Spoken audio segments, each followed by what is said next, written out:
Hi everybody, welcome back to another video. Today I have with me the brand new BMW i7. So whenever I did my last video on this car, the car had literally just come out and I didn't really know too terribly much about it. Now the car's been out for a few months and the hype has sort of died down a little bit, but the information has gotten a lot richer. Inside of this car, you will absolutely be blown away. I didn't realize that the car has a flat bottom steering wheel before, but now clearly it does. And as far as my opinion on this car goes, it has gotten a lot better as time has gone on. The i7 is BMW's first ever full electric EV. You know, it's besides, you know, the i4 and that kind of stuff, it's the first full electric luxury sedan that BMW has ever produced. They have the iX and they have the i4. The i4s kind of are more contemporary, typical sedan for the daily, for the normal person. The i7 is the exact opposite. It has every single feature underneath the sun. This model does have the TV screen in the back, which is really nice. It also has massaging and ventilated and heated front seats with the Executive 2 package, which makes the car drive and handle like an absolute freaking dream.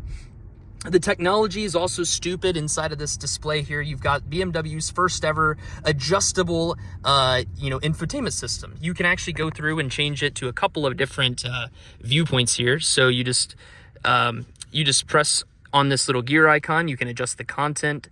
You can have the heads-up display, show the total distance still empty, and then also the distance to your next trip on the navigation. Speaking of navigation, you can have augmented reality show up, which that'll show up here in a minute whenever I get up to my next turn. Your route-based values, it's going to tell me whenever my next turns are.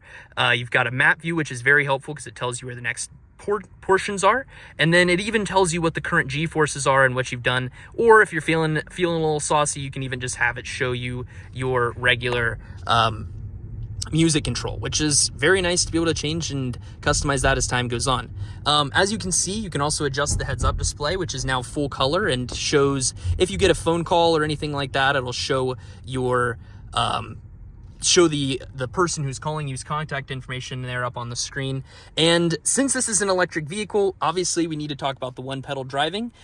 This is just in regular drive mode, but because this car has four 4K cameras all the way around the vehicle, it actually uses those cameras to generate information about what's going on around the outside. So the car, whenever I was coming up to this stop for this light, it actually started braking before I even got involved, which is very, very nice if you're going to be, you know, trying to drive for efficiency. The car being able to step in is actually really important, and it doesn't feel invasive at all because of the strenuous process BMW went through to ensure that it doesn't feel, you know, too much. They do pipe a little bit of noise into the cabin because this car is eerily silent with the double pane windows, and you can even opt for a thicker double paned glass. Here's the augmented reality display I was talking about. The car intervened there with the braking while we were waiting for that guy in front of us. Oh, this gentleman's got to get in front of us here too. But yeah, the augmented reality is absolutely freaking awesome. All right, moving on. The new infotainment system. This uses BMW's new iDrive 8 system, which is really, really nice if you're trying to either if you're a techie or if you're not so techie. The system only takes about 30 to 40 minutes to actually learn how to use, but it takes about 2 to 3 weeks in order to master. I was a BMW product genius for 2 years before I got in, a year and a half before I got into sales at BMW. And I've been a client advisor now for just over 2 years. And this system almost made me quit my job. It's very hard, but once you figure out what's different between it and iDrive 7, as long as you don't think about it like it's the previous generation's operating system, it's actually very, very easy to use. Now, Apple CarPlay integrates directly into the system without having to go back and forth like you're running two separate computers. It basically works as one cohesive unit with your phone and all the other things. I'm just gonna sit here for a moment and not try to die. Let's see. The cup holders automatically close with a single touch. You can just press it open and close. You've got a wireless charger that now has some slight little ventilation down there so that your iPhone doesn't overheat whenever you're using it. The glove box can be opened with a single push of a button, and closed using your hand because it doesn't, it's not powered. It's just really fancy. The doors open and close themselves. Don't do that. And then whenever you put your foot on the brake, they automatically close back. Bowers & Wilkins audio with the Kevlar mids and the diamonds and the tweeters for the highest quality audio. Just like last generation, you still have your garage door opener integrated into the mirror. And this thing is no slouch as far as acceleration goes either. 535 horsepower, plenty to get to the office or soccer practice. And once you get onto the highway, the car will actually start telling you where your next exits are before you need to worry about it. If you follow a little bit too close, it's gonna warn you and say, hey, jackass, back off a little bit because you're driving very stupid. And on the cruise control, gone are the different little lines for the adaptive cruise, which can actually drive itself up to 85 miles an hour now. Previously, you could only have it do self-driving if you were going below, if you were going if you were going below 40 miles an hour and in a traffic jam type of situation. Now the car can completely drive itself up to 85 miles an hour using the new driving assistance professional that got changed for this model. As you can see, as we're driving, the things are kind of updating on the screen as time goes on. I need to get over one lane here. Thank you, sir. And just like I had mentioned earlier with the car kind of adjusting to different traffic patterns, it's doing the same thing here on the highway. So a lot of times with EVs, you feel like you have to nurse the throttle a little bit to keep it accelerating with the electric drive motors running in reverse. This car, you kind of just press it lightly every now and again, and the car is just going to continue to coast.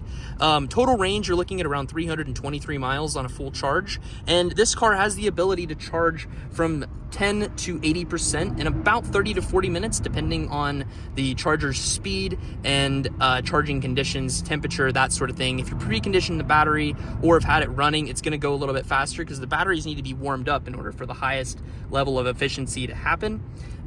They did change the shifter for this generation. It's got this little nubby style shifter, which is nice to have, but I do kind of miss the old style. The headlights are super aggressive and look really, really pretty on the front of the car with the Swarovski crystals when optioned correctly. This car is really, really cool. As you can hear on the highway, going 70 miles an hour, that guy has an exhaust on his car, possibly an exhaust leak, and you don't even really hear the ambient noise besides wind noise too much. They let a little bit go through because otherwise this thing would be too eerily silent and it would make people go insane like the Rolls-Royce out of the 70s.